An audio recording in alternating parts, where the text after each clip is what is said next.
Good morning, everyone. This is the preview for Manchester United vs Southampton at United Unravelled. I'm Rohan Tendulkar, and let's discuss the game against Southampton.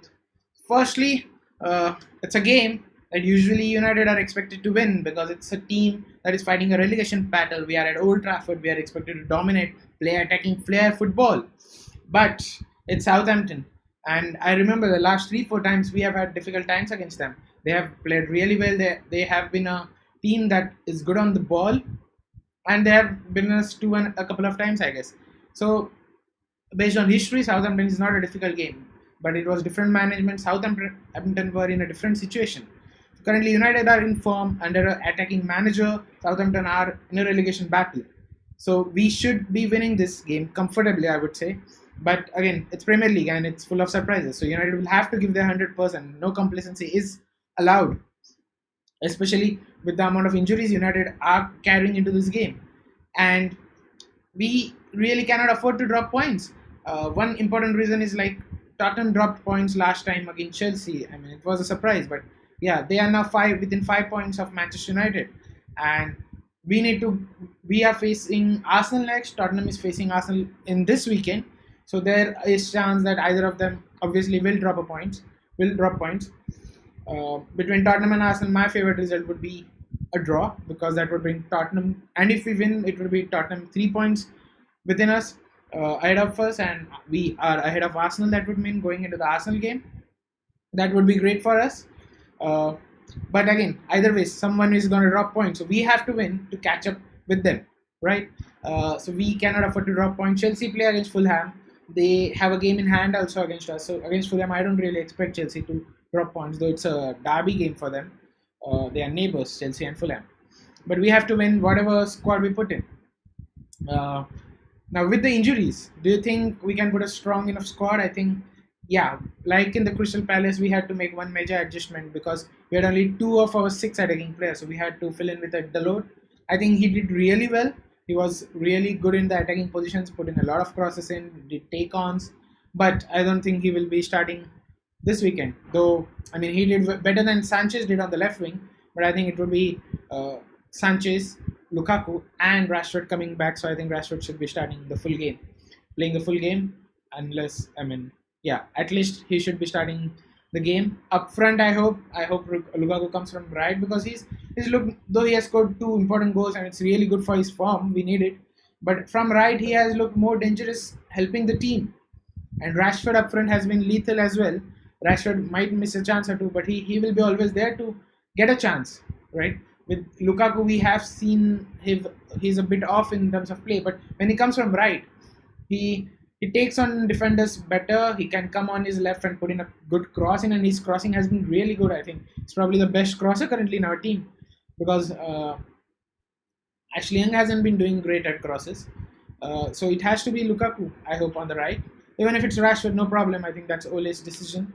But with injuries, I think apart from Rashford, it's the same. Ole has mentioned that uh, Valencia, he's gonna take longer, and again there is news, or rather there's confirmed news that United won't be extending his contract beyond the season, and that means this is his last season at Manchester United. And really, I'd like to spend a minute in appreciating Valencia. I think as a winger, we brought two or three players. I think when the season Ronaldo left Valencia, I think Young was one of them. We brought also Michael Overton. I think Michael Overton. Yeah, he was a flop, but I think Valencia did pretty well on the right wing. He there was a season I remember Rooney scoring 28, 30 goals in Premier League. When every time we went to right wing, Scholes or Carrick would give it to Valencia, Valencia into the box, Rooney with a header, and I think scored 10, 12 goals like that. So he had good time at the winger. We gave him the number 7 shirt. That was probably one of his worst seasons. I think the pressure of jersey, and I don't think Valencia was a number 7 type player. A number 7 player is someone who can take on players easily, who is a dribbler, who can bring us on a feet. Valencia isn't just that type of player. Uh, yeah, but that's there. Then he shifted to right back. I think he had a couple of very good seasons at right back because he was a very attack-minded right back, and that gave us under Ferguson also that gave United a lot of opportunities. So yeah, he has been a great servant for this club. He has given his everything. Some would call him average rated player compared to if you compare him to Gary Neville and other top wingers. Yeah, but I think he gave his everything. Every time he stepped on the pitch, we never saw him giving 90%. It was going into the tackles, running hard. It was always 100%. He was probably our best sprinter at some time. Uh, my mobile is ringing. Yeah. But now it's probably time for a change. I think Valencia Young, we need to fade this generation out. We need to bring a new generation in because we can't win league titles with currently Valencia or Ashley Young playing the entire season as a right back. So yeah, I think it's the right time for him to move on. He'll find a good club. He will have few good seasons. Even in Premier League, he can have few good seasons. But Manchester United need to move on, and that also raises the question of who should be the next long-term Manchester United captain. To be honest, I don't think Ole is gonna change from Ashley Young at least for the next season because that would be a bad statement to remove him off captaincy. But I think it would be great if he names a vice captain that we know is going to be a long-term captain at the start of the next season. Because I really don't expect, and Ashley Young shouldn't be the one playing most of the games next season, because then it means Dalot hasn't progressed, and that it means that again next season we will have Ashley Young again. So next season Dalot should be playing more games than Ashley Young, and that also means we should have some other person who is captain for most of the games. But again, captainship is a issue. I think we can have a separate video on. If you guys let me know in the comment section or on our Twitter poll. I think a lot of people are responding to it. Please make sure you also respond. So apart from Rashford coming back, I don't think Martial, Lingard, Mata, Herrera, Matic, I don't think any of them are coming back. We need them back. Maybe Rojo might be back, but I don't think we are using him because Lindelof, Chris Smalling, and Eric Bailly are three current main centre backs. I don't think we'll start Dalot since we have a winger now. We have three attacking players now, so it will be mostly Ashley Young at the right back. But I think Southampton type are the games where Dalot should be starting, right? Because it's Old Trafford, we'll be attacking most of the time.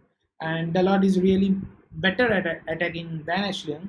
I mean, you would say Ashley Young scored a goal, but he was playing up ahead at that time. And it was on counter attack. So from right back, I think he has offered really very less this season going ahead and, making play and putting in good crosses. I think Dalot is far better at that. Defending, obviously, Dalot should improve and will improve. But I think Southampton against a relegation team, I think Dalot, this is the games where Dalot should start. We can take that risk. Though there's experience at Ashley Young, but I think these are the games maybe we can take some risk. So, yeah, a predicted line, I think in my discussion, I think I've mentioned most of it. I think, again, De Gea, Shaw, Lindelof, I think we might go with Smalling mostly again since we have done with for the last two games. And Young. McTominay, Pogba will obviously start. Whether it's Fred or Pereira, it's a bit of doubt. But I think Fred should be given a chance. He didn't do that well, but I think between Fred and Pereira, I'm really confused. I think it's either of them can start in terms of their performances. No one has been far better than other. The front I think would be Sanchez, Rashford, and Lukaku because dropping Rashford and Lukaku will start for sure. Dropping Sanchez for Dalot will be a different statement altogether. I mean, is Sanchez not even better than Dalot as an attacking player? No, I think we will start with Sanchez. So this is a lineup and it's fairly easy to predict with the amount of injuries we have this time. Let's hope we get it 100% right. So predictions. I think United should win. We have been keeping, I think, clean sheets. We considered a stupid goal against Crystal Palace with our own mistake. They were putting pressure, but it's Old Trafford. I don't really expect us to be under a lot of pressure. Southampton have won against Fulham, but they're against a relegation fighting team. So I think United should win it comfortably, dominating the game. Yeah, our midfield currently might not be good enough to dominate, but I think we should dominate the game. Southampton play three at the back, so I don't think United have faced much with three at the back. It will be fun to see how we do against three at the back. And another point to note here, in the later stages of the Crystal Palace game, Ole shifted to three at the back, and we really did well. I mean, with our normal 4-3-3, we were really under a lot of pressure in the second half, and Crystal Palace then scored a goal with the help. I mean, in that pressure period, we switched to three at the back. We started having more of the ball. We were more comfortable, and we were better on counter attack because fullbacks were going ahead. And especially when we have McTominay and Fred or someone where I mean, they are not experienced, or maybe we doubt how good we will be in position. I think three at the back is a good option. And under Jose Mourinho, we played three at the back well, but the only problem was we would play five at the back instead of our wing backs going ahead. Now under Solskjaer, our wing backs will for sure be ahead. We know that, and so three at the back is a good option. And I'd like Solskjaer to have, so currently we know we can play 4-3-3, we can play diamond, and those are the two most commonly used options. But having another option as a three at the back would give us a different dimension, and it will be difficult for opposition teams to firstly predict what type of formation and team will play. Secondly, against different type of opposition, we can have different tactics. So it's always good to have one more strategy where we play a three at the back. So teams like PSG, maybe even Liverpool, we can play three at the back, or even City. So where we know we are going to soak pressure, play three at the back, have better counter attacks with wing backs going ahead, and three at the back will help also keep the ball better in our areas. So I think it would be great to at times see us starting with three at the back. Uh, Maybe not this game, but yeah, it's always like our team. Like if you see Thomas Tuchel, the PSG team he has, they play different formations in different games. I'd like Ole to have tactically prepare the team for multiple formations depending on our opposition, and that would be great to have. So, guys, let us know your predictions. I think United might win at 2-0. Let's be safe. I think United are not having that much best players or even midfield and attack to go 3-0, 4-0, or 5-0. But and it's not an easy game for sure. Rest assured, Southampton, they are fighting for the relegation battle. So and last three times they have had good results against us. So yeah, let us know your predictions in comments. Let us know what you think will be the lineups, and do like, share, and subscribe our channel on YouTube. Thank you, everyone. Hope United win. Glory, glory, Man United.